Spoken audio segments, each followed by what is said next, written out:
Tudo bem com vocês? Me chamo Gabriel, sou estudante de teologia do primeiro ano A e então estou aqui para fazer o vídeo da capela, assim como foi solicitado. Bom, o tema que eu escolhi foi do pastor Jorge Mário. O pastor Jorge Mário falou no meu coração nesse dia na capela. Com certeza quis compartilhar um pouquinho mais dessa mensagem que foi tão impactante para a minha vida.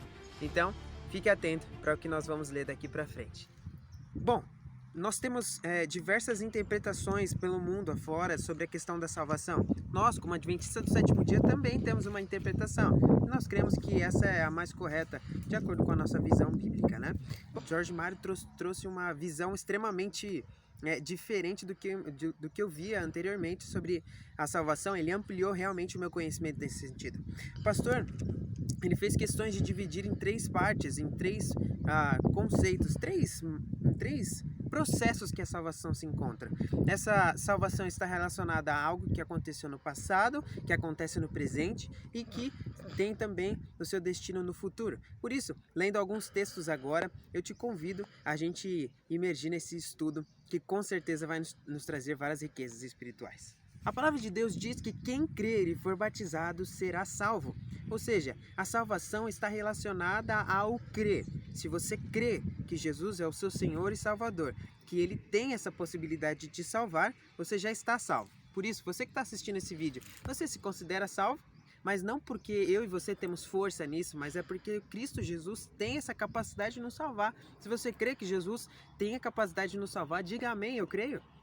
Muito bem, parabéns, porque essa deve ser a nossa posição. Quando nós cremos que Jesus tem essa capacidade de nos salvar, o nosso coração deve se encher de esperança. Agora, o que significa essa salvação? Será que está tudo certo? É só falar eu creio e está tudo certo? Vamos entender um pouquinho mais com os versos bíblicos, porque é lá que nós entendemos sobre o que Deus fala ao nosso coração. Romanos 8:24 nos tem uma mensagem sobre esse assunto. Vamos ler então? Abra sua Bíblia, Romanos 8:24. Olha lá, porque na esperança fomos salvos. Aqui nós vemos no passado. Ora, a esperança que se vê não é a esperança, pois quem espera o que está vendo. Mas se esperamos o que não vemos, com paciência aguardamos. O apóstolo Paulo estava se referindo ao que havia sido feito na cruz. Pois é, a cruz é a garantia que fomos salvos. E para que a cruz seja uma realidade na minha e na sua vida, eu e você precisamos fazer igual nós fizemos no começo desse vídeo. Somente crer. Crer que Jesus fez na cruz o suficiente para que eu e você estejamos salvos. Agora, a pergunta é, salvos do quê?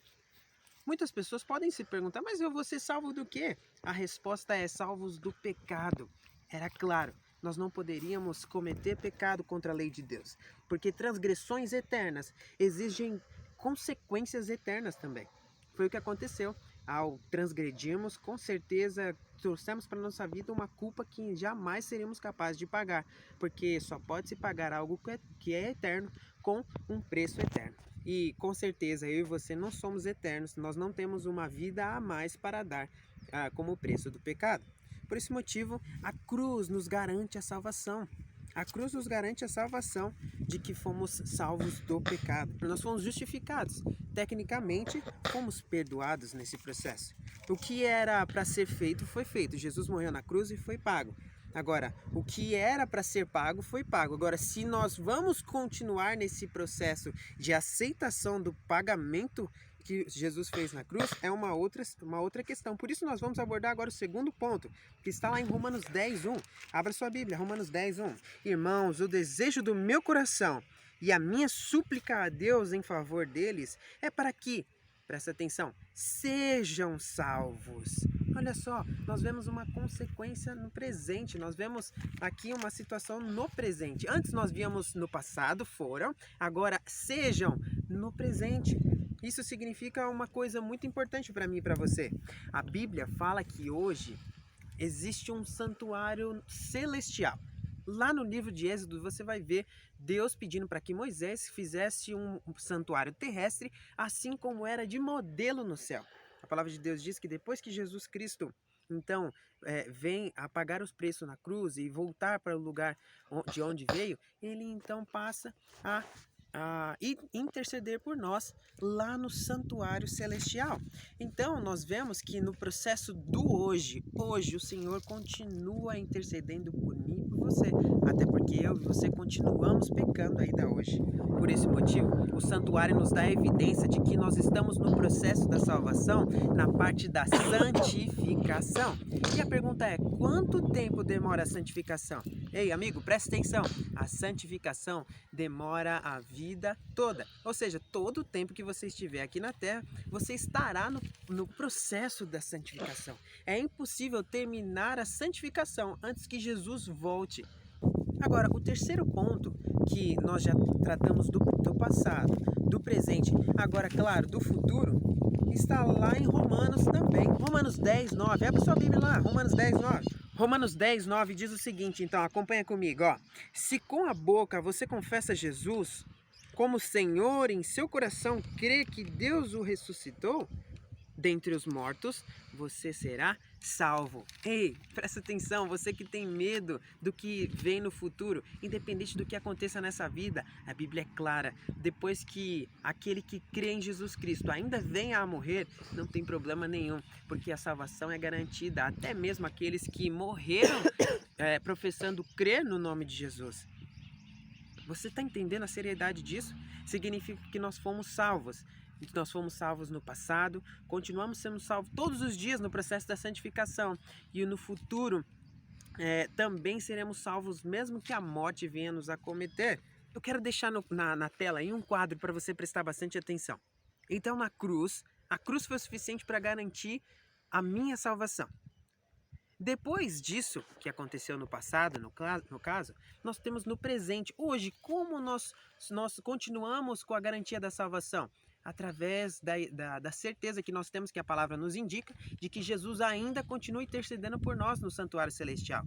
E agora, por fim, nós cremos que na volta de Jesus, ou seja, no que está por vir, nós seremos santificados de uma vez por todas e agora nós estaremos num processo chamado de glorificação, nós seremos glorificados. Aí sim terminou o processo da santificação e agora para sempre teremos uma natureza que é imortal e que inclusive é livre de todo o pecado. De uma vez por todas o Senhor arranca do coração do ser humano, arranca de tudo aqui nessa terra o pecado e para sempre nós viveremos então glorificados.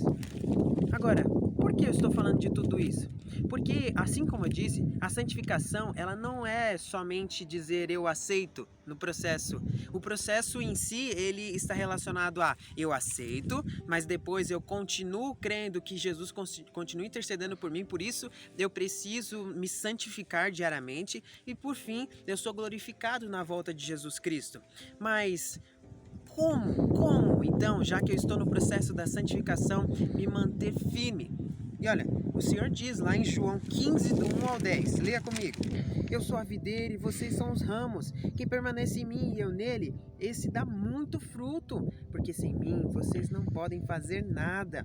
Se alguém não permanecer em mim, será lançado fora, e a semelhança do ramo, e secará.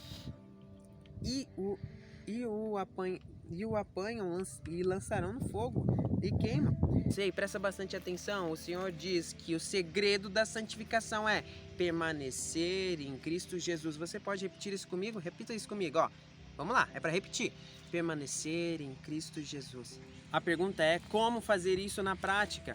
João 6 vai dizer que aquele que come da carne de Jesus Cristo e bebe do sangue dele, esse terá a vida eterna. Mas o que é isso? Comer da carne e beber do sangue? Ellen White diz que comer da carne e beber do sangue nada mais é do que todos os dias se debruçar a palavra, ler a Bíblia. Ei, eu e você precisamos mais do que nunca nos debruçarmos a palavra e ler com o desejo no coração de compreender a vontade do Senhor para a nossa vida. Então eu e você precisamos mais do que nunca ler a palavra de Deus e ter no nosso coração o desejo de diariamente ser transformados por ela. Ore comigo. Querido Deus e Pai, abençoe essa pessoa que está assistindo esse vídeo, que nós possamos diariamente ler a Tua palavra. Em nome de Jesus, amém.